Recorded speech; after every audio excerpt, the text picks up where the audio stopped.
Assalamu alaikum wa rahmatullahi wa barakatuhu. Derɗiraaɓe wonderɓe min calminiɗo moɗon, mi hofni on meɗen yon barka. Ɗum derɗiraawo moɗon Adamu Jibrilla mo Kuugal Plaku TV. Hande bo mi yiɗi mi waddana en securityji seɗɗa nder daidai ko larani Telegram. Daidai laabi seɗɗa ɗi a tokkata hutinira Telegram daidai ɗuɗɓe maran haje mai. Nonnon watanem hakkilo laare videowol mai ha ngol timma. Arande mai ni derɗiraaɓe, to hande on feni warugo ha chaine amin yonetenga Kuugal Plaku TV gal YouTube, on lara gal jungo moɗon nyamo ɗon tawan babal ɓalewal be daidai bindi daneji nder ton mai. Nda ha ɗo windi sabone, on wara on i'ya dow ton banni on abona. To on aboni sai on wara fahin ɗum waddana on toɓɓere ranere, on wara on mema dow ton. Nda no toɓɓe mai warti toɓɓe tati, sai on wara ha nder dow ɗo ɓalere ɗo on i'ya dow ton. To ni banni ɗo on aboni chaine amin kala ko min jippini fu on yi'an ɗum be koiɗum. Nonnon ta yejite warugo ha ɗo gal jungo nano ɗon tawan jungel, on wara on ɓiɗɗa dow ton banni, ton ɓiɗɗi ngel warti ɓalejum banni ni on yiɗi videowol amin mai ɗo. Nonnon ta yejite warugo ha ɗo ha commentaire on waɗana min commentaire, on ƴama min kala ko on mari haje. Nonnon ta yejite warugo ha ɗo ha windi partage ɗo, on mema dow partage mai banni on partage videowol mai nder groupji moɗon WhatsApp, Facebook, Telegram e ko nandi e majum. En wara en nasta nder Telegram ha mi hollira on, mi tammini aɗo mari Telegram ha telephone maɗa.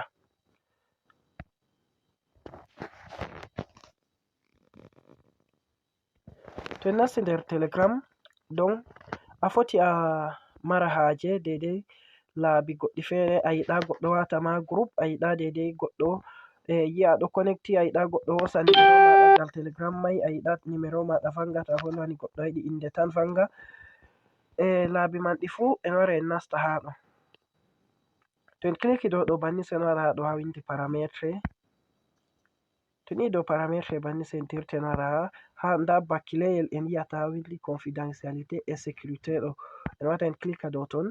To en kliki dow ton banni en wara nda ha ɗo ɗiɗo ɗo mi tammi en lari ɗi pat ɗiɗo windi tout le monde mi tammi on lari daidai ɗo ma ha dow ɗo numero telephone maɗa a yiɗi vangana. To a itti jotta ɗo nda banni ɗo mo mi volwani fu numero telephone am yahan o lara. Nonnon ɗo bo to aɗo connecti to ɗo ha tout le monde goɗɗo laran. Nonnon ɗo bo profile maɗa ko moijo fu laran. Nonnon ɗo bo to a yerɓi message ko moijo fu foti lara. Nonnon ɗo bo goɗɗo foti ƴonama kala ko a vindai numero mako. Nonnon message vocal ɗo bo ko moi foti waɗanama.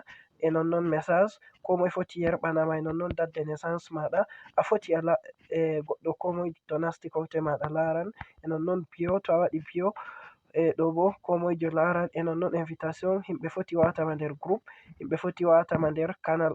Daidai no a tokkata itta ɗum ha numero telephone ɗo mi tammi on lari toɓɓere ɗo ha tout le monde.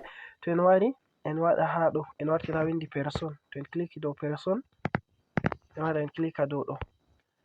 To mi waɗi banni goɗɗo fotai lara daidai numero am ko mi yerɓani mo message sai o lara inde tan warata.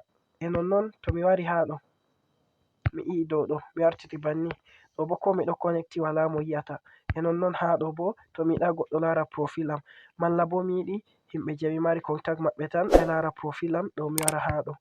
To himɓe ko kamɓe man bo ta ɓe lara ɗo bo mi wara ha ɗo profile am sai min tan larata, kanjum kam mi waɗata mi vurta.